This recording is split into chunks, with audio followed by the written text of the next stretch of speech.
Hi friends, मुठ्ठल Joshi या व्हिडिओमध्ये आपण जिल्हा व सत्र न्यायालयामधील शिपाई पदासाठी मुलाखती सुरू होणार आहेत. मुलाखतीला जात असताना सकाळी डॉक्युमेंट व्हेरिफिकेशन होतं आणि नंतर दुपारच्या सत्रामध्ये मुलाखती घेतल्या जातात. मग आता सकाळी जे डॉक्युमेंट्स व्हेरिफिकेशन होणार आहे ते डॉक्युमेंट व्हेरिफिकेशनसाठी तुम्हाला कोणकोणते डॉक्युमेंट सोबत न्यायचे आहेत त्याची अधिकृत माहिती कोर्टामार्फतच देण्यात आलेली आहे. ती सर्व माहिती आपण या व्हिडिओमध्ये पाहूयात आणि ती सर्व डॉक्युमेंट तुम्ही सोबत घेऊन जायची आहे. त्याच्यातले जर डॉक्युमेंट्स नसतील तर मुलाखत होऊनसुद्धा तुम्हाला फायदा होणार नाही, हे लक्षात असू द्या. त्यामुळं अतिशय महत्त्वाची अशी माहिती देणार आहे. चारित्र्य प्रमाणपत्र कोणाचं घ्यायचं, त्याच्यानंतर ॲटेस्टेडचं काय भानगड आहे, सगळी माहिती आपण पाहूयात. व्हिडिओ शेवटपर्यंत पहा. या व्हिडिओला सर्वांनी लाईक करा, शेअर करा आणि Vitthal Joshi YouTube channel subscribe करा. जर तुम्हाला GMC साठी रेकॉर्डेड व्हिडिओ कोर्स लावायचा असेल तर प्ले स्टोअरवरून विठ्ठल जोशी ॲप डाउनलोड करा आणि GMC रेकॉर्डेड व्हिडिओ कोर्स विकत घ्या. याच्यामध्ये इंग्लिश ग्रामर, मराठी व्याकरण, अंकगणित, बुद्धिमत्ता चाचणी या 4 विषयांचे रेकॉर्डेड व्हिडिओ दिलेले आहेत. प्लस GKचं ई-बुक आणि इतर विषयांचं ई-बुकसुद्धा मोफत दिलेलं आहे. आता ही जी माहिती आहे ना, ही मी तुम्हाला म्हणजे पुण्याचं जे जिल्हा व सत्र न्यायालय आहे त्यांनी दिलेली माहिती आहे. पण हीच माहिती प्रत्येक न्यायालयाला लागू हे लक्षात असू द्या. कारण उच्च न्यायालयानं सर्वांना सारख्याच सूचना दिलेल्या आहेत. त्यामुळं प्रत्येक जिल्हा व सत्र न्यायालयामध्ये हीच डॉक्युमेंट्स तुम्हाला सोबत घेऊन जायची आहेत. आणि मुलाखतीसाठी ज्या काही याद्या लागलेल्या आहेत त्या कुठे चेक करायच्या आहेत, तर ज्या जिल्हा व सत्र न्यायालयामध्ये तुम्ही अर्ज केलेला आहे त्या संबंधित जिल्हा व सत्र न्यायालयाच्या ऑथेंटिक वेबसाईटवर जाऊन चेक करायचं आहे. मुंबई उच्च न्यायालयाच्या वेबसाईटवर याची माहिती दिलेली नाही. समजा तुम्ही हिंगोली जिल्हा व सत्र न्यायालयासाठी अर्ज केलेला असेल तर गुगलवर जाऊन टाईप करायचं हिंगोली डिस्ट्रिक्ट कोर्ट. मग खाली लिंक येते, तेवढं तर तुम्हाला लक्षात येतं. ती ओपन केल्यानंतर रिक्रुटमेंटमध्ये जायचं आणि मग तिथं तुम्हाला जर याद्या प्रसिद्ध झालेल्या असतील तर तिथं याद्या तुम्हाला पाहता येतील. असं तुम्ही प्रत्येक जिल्हा न्यायालयाचं पाहू शकता.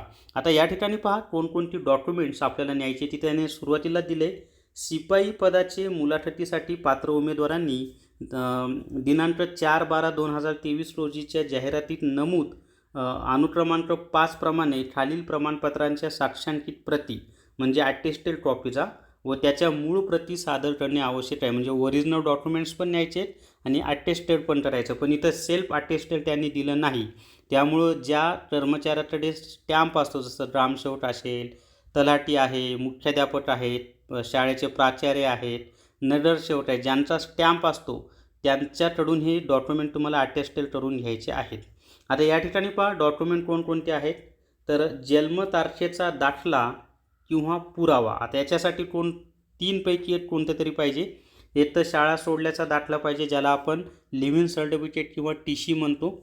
ते नसेल तर जन्म दाखला पाहिजे, बर्थ सर्टिफिकेट म्हणतो. तेही नसेल तर माध्यमिक शाळा प्रमाणपत्र म्हणजे 10वीला एक मार्कशीट येते आणि एक सर्टिफिकेट येतं, ज्याला सनद म्हणतात बरेच जण. तर त्या सनदवर किंवा सर्टिफिकेटवर तुमचं डेट ऑफ बर्थ दिलेली असते. तर या 3 पैकी कोणतं तरी एक डॉक्युमेंट तुम्हाला न्यावं लागेल. तिन्ही सोबत नेले तरी तरी चालेल, कोणतेही 2 नेले तरी चालतील किंवा कोणतंही एक नेलं तरी चालेल. त्यांना तिन्हीपैकी कोणतं तरी एक पाहिजे. पुढे अर्हता परीक्षा, पदवी परीक्षा उत्तीर्ण झाल्याचे प्रमाणपत्र. म्हणजे तुम्ही जर पदवी झालेले असाल आणि तिथं दिलेलं आहे की पदवी झालेली आहे, तर पदवी प्रमाणपत्र वेगळं असतं आणि मार्कशीट वेगळी असते. तर पदवी प्रमाणपत्र पाहिजे असं त्यांनी स्पष्ट दिलेलं आहे. अर्हता परीक्षा, पदवी परीक्षामध्ये मिळालेल्या गुणांची गुणपत्रिका. तर याच्यामध्ये काय पाहिजे, त्यांना पदवीची गुणपत्रिकासुद्धा पाहिजे. आणि यांनी जो सिक्वेन्स दिला आहे ना, या सिक्वेन्सनी डॉक्युमेंटसुद्धा तुम्हाला लावायचे आहेत. सिक्वेन्स पण खूप महत्त्वाचा असतो. पुढे पहा, या सिक्वेन्सनी सर्वात वर बर्थ सर्टिफिकेट, खाली पदवी सर्टिफिकेट, त्याच्या खाली मार्कशीट. असंच पदवी नसेल तर मग 12वीचं लावायचं सनद, त्याच्या खाली मार्कशीट, मग 10वीची सनद, 10वीचे मार्कशीट. असं 2 सन्माननीय व्यक्तींनी दिलेली चारित्र्य प्रमाणपत्रे, त्यांचे नाव, पदनाम आणि पूर्ण टपाल पत्त्यासह जाहिरात प्रसिद्ध झाल्याच्या तारखेस किंवा नंतर दिलेले उमेदवाराचे नैतिक चारित्र्य चांगले असल्याचे प्रमाणित करणारे या जाहिरातीबरोबर दिलेल्या विविध नमुन्यात दिलेले. आता याचा एक नमुना त्यांनी दिला आहे पहा. म्हणजे जी जाहिरात आपली दिली होती ना, वाटल्यास हा नमुना मी तुम्हाला परत आपलं जे विठ्ठल जोशी टेलिग्राम चॅनल आहे त्यावर चारित्र्याचं प्रमाणपत्राचा नमुना अपलोड करतो. म्हणजे तुम्हाला ती प्रिंट काढून त्याच्यावरच म्हणजे 2 प्रिंट काढा आणि त्याच्यावरच अशा व्यक्तीची सही घ्यायची की त्यांचा स्टॅम्प पाहिजे. मग ते ग्रामसेवक असतील, तलाठी असतील, मुख्याध्यापक आहेत, तुमचे नगरसेवक आहेत, ज्यांचा स्टॅम्प असतो ते कोणीही चालेल. आणि त्यांचं नाव संपूर्ण, त्यांचा संपूर्ण पत्ता आणि टपाल पत्ता म्हणजे संपूर्ण पत्ता, खाली मोबाईल नंबर वगैरे सगळी व्यवस्थित माहिती त्या ठिकाणी तुम्हाला द्यायची आहे. पुढे पहा, शासनाने म्हणजे चारित्र्य प्रमाणपत्र कोणाकडून घ्यायचे ते तुम्हाला कळले. आता शासनाने विविध केलेल्या प्राधिकाऱ्याकडून निर्गमित केलेला जातीचा दाखला, जर तुम्ही कास्ट सर्टिफिकेट म्हणजे कास्टचा फायदा घेत असाल रिझर्वेशनचा, तरच कास्ट सर्टिफिकेट आहे, ओपनसाठी आवश्यकता नाही. उमेदवार राज्य किंवा केंद्र सरकारच्या सेवेत असल्यास संबंधित विभागाकडून ना हरकत प्रमाणपत्र. आता तुम्ही जर ऑलरेडी एखाद्या विभागामध्ये सर्व्हिसला असाल तर त्या संबंधित डिपार्टमेंटचं ना हरकत प्रमाणपत्र पाहिजे. आणि फॉर्म भरताना जर तशी माहिती दिली तुम्ही की आम्ही इथं सर्व्हिसला आहोत आणि ना हरकत प्रमाणपत्र घेतलेलं आहे तरच हे द्या.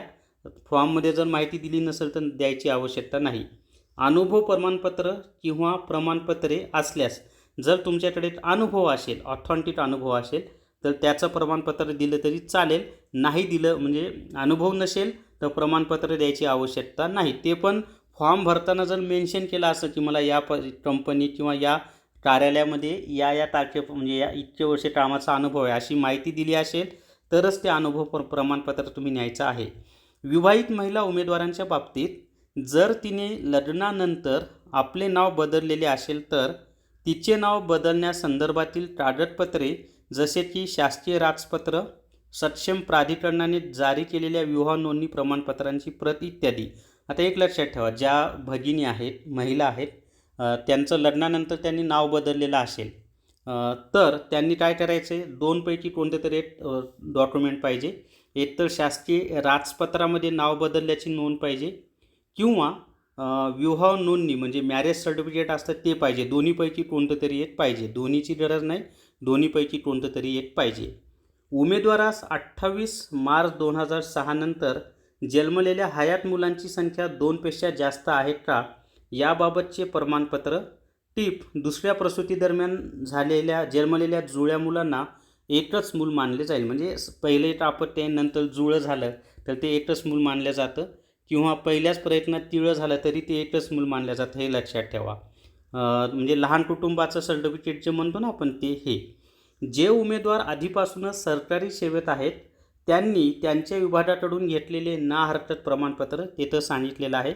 उमेदवाराने शासनाने निर्दिष्ट केल्याप्रमाणे अनुसूचित जाती, अनुसूचित जमाती, इतर मागासवर्ग किंवा विशेष मागासवर्गासाठी विचार करण्याचा पर्याय स्वीकारला असल्यास त्याने किंवा तिने संबंधित प्रवर्गात विचार करण्यास हक्कदार होण्यासाठी प्रमाणपत्र सादर करावे.